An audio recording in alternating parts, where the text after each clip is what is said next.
Okay, so Dan, you just heard Heather in the top of the hour talking about what Hegseth said. You just heard Andrew give a very, I think, realistic assessment of the political and strategic situation on the ground. What they've shut down the Strait of Hormuz. What's going on? Are we going to $200 a barrel of oil, and or anything near that? And what does that mean for our economy right here at home? Well, I don't. Hey, Brandon, it's great to be back. I don't want to be a Debbie Downer, but welcome to the end of the world. So uh, He it's is pretty Chaos bad out Incorporated. there. Yeah, I am Chaos Incorporated. But yeah, there's a macro and a micro outlook here. I think people are missing the macro. Okay, the Gulf states combined right now manage $6 to $8 trillion assets under management. All that money's in U.S. stock markets, European stock markets, etc. Their cash flow just stopped. Okay, their budgets are now zero. Their revenue zero. Okay, Qatari Energy went offline today. They said we don't know when we're coming back. That's the state energy company. The aluminum company that does a huge share of the world's aluminum. They are offline. So it takes 6 to 9 months to restart that. Okay, so their revenues are now zero. Okay, there's 60 million people in the Gulf countries. Revenues are zero. All that money is going to have to come out of the stock markets to fund their state budget. So I'm not covering that. But you go on to phase two. Okay, these people don't have water. If Iran hits their desalination plants, they're going to have to leave. Some of these countries, 80% of their water comes from desalination. If you hit those plants, you're not going to be able to get water into these places. The ports are all disrupted. So this is the macro things going on. Yesterday in Asia, we saw air freight cargo rates from Asia to the United States go up 60% in one day. We saw world cargo down 20% globally. So all of the supply chain is starting to snarl up. You've got, Emirati sort of like COVID. It's sort of like COVID, exactly. man. Exactly. You've got Emirati planes keep going. And boats. Yeah. It's starting to snarl up. They can't go to the middle in port in Korea, right? They take up containers. Those containers now, we don't have containers again, just like COVID. So this is it's kind of a mini redo in action.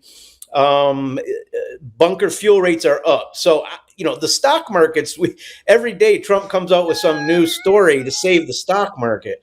Yesterday it was we were going to provide insurance, right? Okay, who's going to send a boat through the Straits of Hormuz? It makes no sense. Right. Like even if you get paid back if your ship gets sunk or damaged, you lose that ship. So all the future cash flows for that ship you can no longer get, and then you got to go stand in line in China to buy a new ship. Okay, so that's not going to happen unless you completely decimate Iran. You're not going to reopen the strait. They can mine it. It's under fire control right now. And you got these goofballs on CNBC in these places I watched. There's no locking gate on Hormuz. They can't stop us. Like, what are you talking about? So, right. And then let's not talk about the Houthis are waiting to close the Red Sea. So you're going to have the Persian Gulf closed and the Red Sea. It's basically going to become a BRICS lake, a BRICS bathtub. Only Russian and Chinese ships are going to be allowed to go through. So, yeah, the macro picture looks less than positive, and the micro, what I'm seeing in the numbers is that yes, the supply chains are starting to get disrupted massively. We're in a war of attrition. All wars are manufacturing and logistics wars, and we still fail to see that even after losing that war in Ukraine over 4 years. We are now about to do it, do it again. So. Yeah, I think that's a good assessment. Now, Hegseth. Now, I know that the White House has been reading my new NatSec guy section on Emerald's Substack, emerald.tv, and in fact, the president directly responded to me yesterday in the Oval Office, indirectly, I should say, when he was talking about the stockpile crisis, which, by the way, is really bad. And we're going to talk to David Pine about that next. But so.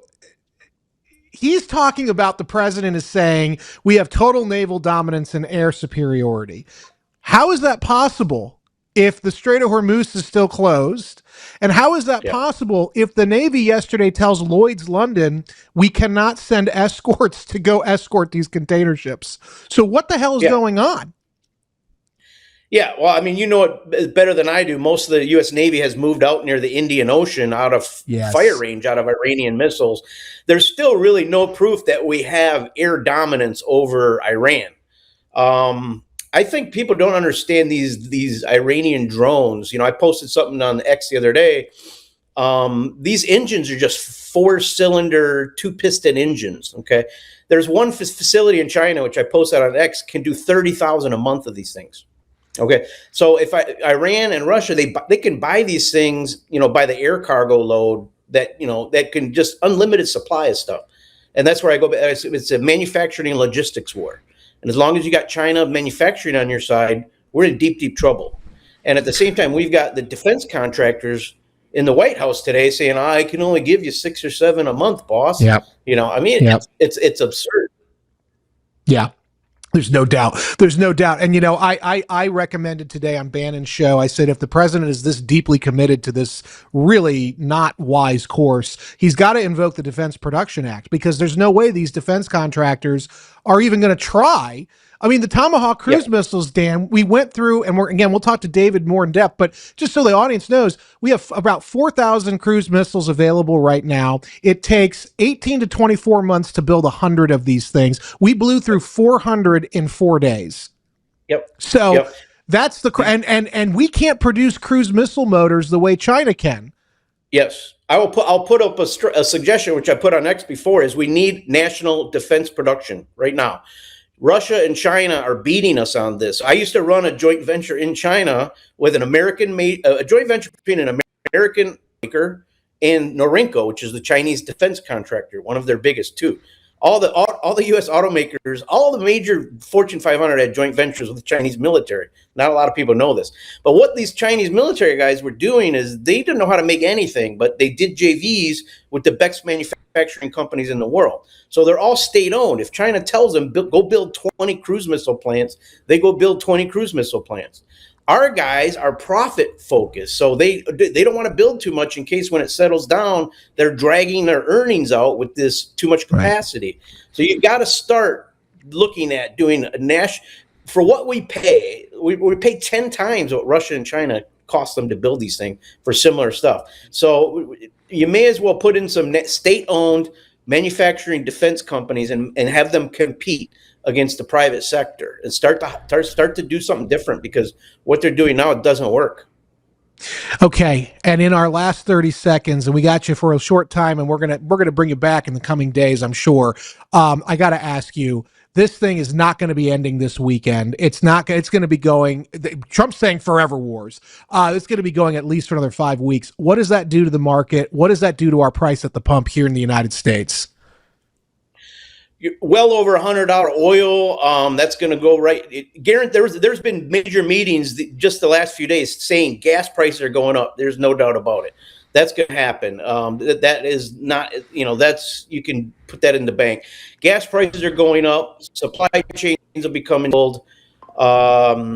Europe is in the biggest trouble because most of their gas comes out of Qatar, their LNG. So they're going to it's going to ripple. And the longer this thing goes on, the more cascading effect it's going to have on the real economy, which is a shame because there actually are real green shoots now in terms of manufacturing in the United States. So freight index is up on top of 40 trillion in debt, credit card debt, all record highs, home sales at less than 4 million, which is 2008 crisis level. This is the Biden bust. We've been in this for 3-4 years. The tariffs have brought in 370 billion pharma manufacturing investments, 50 billion automotive, $500 billion in chip plants. So the green shoots are starting to show up, but we've now kind of just kneecapped ourselves with this Iran war. We'll see what happens. We will, and I think in another day or two, we'll have you back for a longer segment, because I think the economics are the things that everybody in America cares about. We don't care about how many bullets and bombs ultimately. We want to know, is it going to put us into a recession? He is Dan Collins. He is a man with many years of experience in China, running high-end factories, as you heard. He's the host of a great podcast, Chaos Incorporated, on YouTube, and we will be right back after this. Don't touch that dial.